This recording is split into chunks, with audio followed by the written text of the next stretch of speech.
Des conseils pour se lancer dans les get ready with me. Alors déjà simple et efficace, à chaque fois que tu te prépares, tu prends ton cellulaire portatif et tu te filmes en fait, c'est très simple. Je kiffe ma coiffure franchement. Bref là j'ai juste rajouté mes boucles d'oreilles parce que je suis super en retard, genre il est 7h mais bon bref.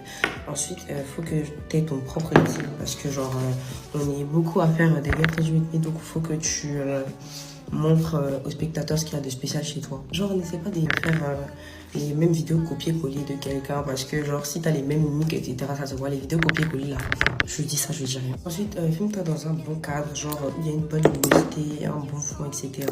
Parce que sinon, bah, si les gens voient que t'as pas une bonne luminosité, ils vont swipe en fait, ça va pas te donner envie de regarder. Genre moi je vous dis cash parce que c'est vrai qu'il y a des gens qui ont pitié, qui se disent ah pour soutenir, on va regarder etc mais c'est pas tout le monde qui fait ça. En attendant de recevoir ma coiffeuse, bah depuis que j'ai ma chambre qui est finie, je fais mes vidéos sur un bureau mais il n'y avait pas de lumière. Du coup bah j'ai juste mis une lampe en fait et ça aide. Ensuite essaye de bien faire ton introduction, genre ça va jouer sur si la personne veut rester ou pas parce que moi par exemple mon introduction c'est genre j'écris un truc et je dis au début Get Ready With Me plus le sujet de la vidéo. Donc la personne sait déjà ce dont tu vas parler et si ça l'intéresse elle va rester ou pas. Si tu viens juste raconter ta vie en début de vidéo et que c'est à la fin que tu parles de quelque chose d'intéressant, bah les gens vont pas chercher à attendre le moment où tu vas parler de choses intéressantes.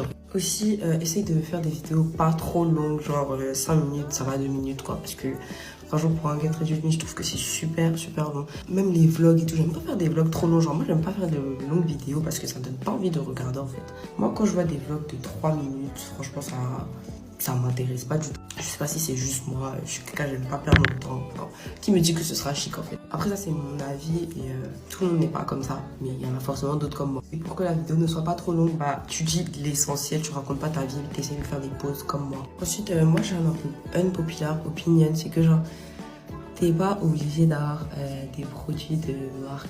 Enfin, c'est vrai que genre c'est plus avantageux, mais franchement ne vous focalisez pas sur ça parce que même moi j'avais commencé avec des produits qui n'étaient pas forcément connus. Genre tant que ta vidéo est intéressante, etc. Bah, c'est bon quoi. Aussi bah les accessoires, les bijoux, les bandeaux c'est important aussi. Ça rajoute un truc. Aussi franchement ne vous souciez pas, tu regardes des gens dans le sens où genre vous dites que ah mais les gens de mon école vont me voir, mon entourage va voir, enfin on s'en fout. Là que ça va te permettre de voir qui sont tes vrais amis. Et moi personnellement mes copines c'est les personnes qui me soutiennent le plus. Enfin qui m'ont le plus soutenu et qui me soutiennent encore quand j'en ai besoin. Tout ça pour dire genre en foutez-vous du regard des gens, genre juste faites ce que vous avez envie de faire en fait. Je vous dis 2 dernières choses parce que je suis en retard. Essaye de poster régulièrement genre 3 fois par semaine. Sinon genre tu peux facilement perdre l'algorithme et aussi sois patient ou patient. Dans le sens où genre chacun a un rythme de virilité donc tu peux percer après un mois ou même peut-être après un jour. Ça dépend vraiment.